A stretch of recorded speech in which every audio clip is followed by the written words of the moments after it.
लोकसभा चुनाव के बाद बिहार विधानसभा चुनाव से पहले बिहार की जितनी भी राजनीतिक पार्टियां हैं सब अपना कमर कस के राज्यसभा चुनाव में कूद पड़ी हैं। सबकी होड़ लगी हुई है कि राज्यसभा चुनाव में जीतकर अपने प्रत्याशी को राज्यसभा भेजा जाए। दरअसल लोकसभा चुनाव के समय में बिहार की 2 राज्यसभा सीटें खाली हो गई थी क्योंकि वहां के 2 प्रत्याशी जो हैं लोकसभा चुनाव जीत करके लोकसभा पहुंच गए हैं। वो सीटें कौन कौन सी हैं? तो पहला सीट है नवादा से सांसद के रूप में जीते विवेक ठाकुर का, जो भारतीय जनता पार्टी से संबंध रखते हैं, और दूसरा राज्यसभा सीट है पाटलिपुत्रा से चुनाव जीती मीसा भारती का, जो राजद से संबंध रखती हैं। अब इन दोनों सीटों को लेकर के बिहार में होड़ लगी हुई है और सभी पार्टियां अपना जोर आजमाइश कर रही हैं। हम आपको बताएंगे कि इन सीटों पर किसका नाम आगे चल रहा है और किसके जाने की संभावना सबसे अधिक है। लेकिन उससे पहले नमस्कार, मेरा नाम वेद प्रकाश है, आप जनता जंक्शन देख रहे हैं और कैमरे के पीछे है विशाल।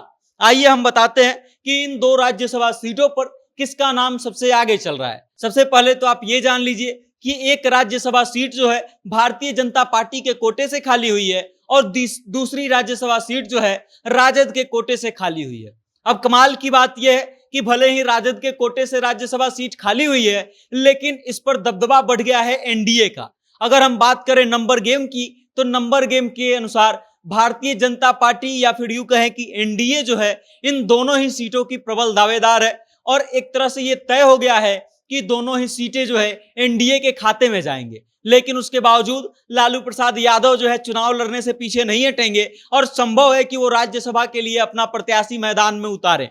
तो राजद की तरफ से जो इस राज्यसभा प्रत्याशी का नाम सबसे आगे चल रहा है वो है रोहिणी आचार्य। वो रोहिणी आचार्य जो सारण से लोकसभा का चुनाव लड़ी थी और फिर चुनाव हार गई 13,000 कुछ वोटों से, और अब जो है वो राज्यसभा पहुंच सकती हैं, राजद के कार्यकर्ताओं का दावा है।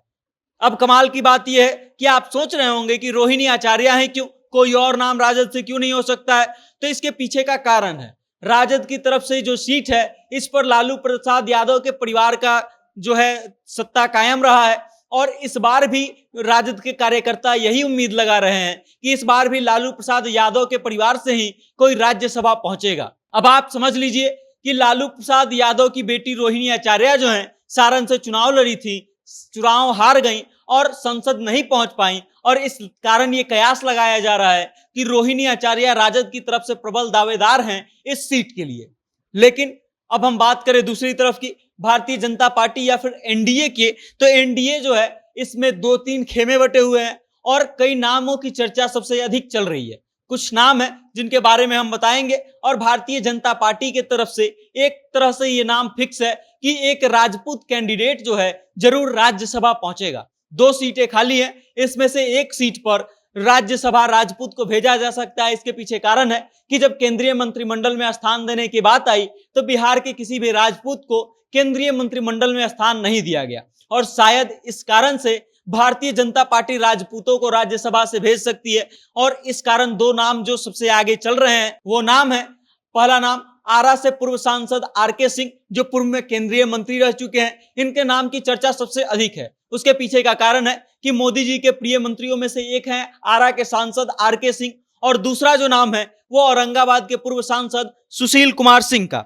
अब ये दोनों नाम जो है राजपूत नाम है, इन दोनों का नाम का चर्चा सबसे अधिक चल रहा है, हालांकि आरके सिंह के नाम का चर्चा सबसे अधिक है। उसके बाद जो तीसरा नाम है भारतीय जनता पार्टी या फिर एनडीए के खेमे से, वो नाम आपको चौंका देगा, वो नाम है उपेंद्र कुशवाहा का। वो उपेंद्र कुशवाहा जो काराकाट लोकसभा चुनाव हार गए और इस बार जो है केंद्रीय मंत्रिमंडल में उनके जाने की चर्चा चल रही थी, लेकिन केंद्रीय मंत्रिमंडल में तो पहुंचे नहीं। लेकिन अब यह दावा किया जा रहा है कि भारतीय जनता पार्टी या फिर एनडीए गठबंधन जो है उनको इनमें से किसी एक सीट से राज्यसभा भेज सकती है। उपेंद्र कुशवाहा के नाम की चर्चा भी खूब चल रही है। उसके अलावा जो अंतिम नाम है वो भोला शर्मा का चल रहा है। भोला शर्मा का नाम जो है वो जदयू की तरफ से प्रस्तावित किया जा रहा है। जनता दल यूनाइटेड और नीतीश कुमार ने इस नाम को मजबूत तरीके से रखने का प्रयास किया है और उसके बाद तमाम नामों के बीच भोला शर्मा का नाम भी सबसे आगे चल रहा है। इसके पीछे कारण है कि भोला शर्मा भूमिहार जाति के हैं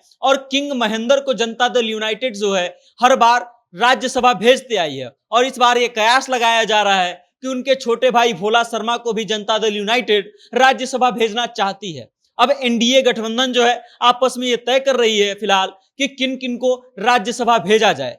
देखना यह दिलचस्प होगा कि इनमें से किसको एनडीए गठबंधन जो है राज्यसभा भेजता है और किसके नाम को छांटता है। बाकी कारण जो भी रहेगा, दिलचस्प होगा मामला, और जो भी अपडेट आएगा हम आपको जरूर बताएंगे। तब तक आप हमारे साथ बने रहिए और देखते रहिएगा जनता जंक्शन। बहुत बहुत धन्यवाद।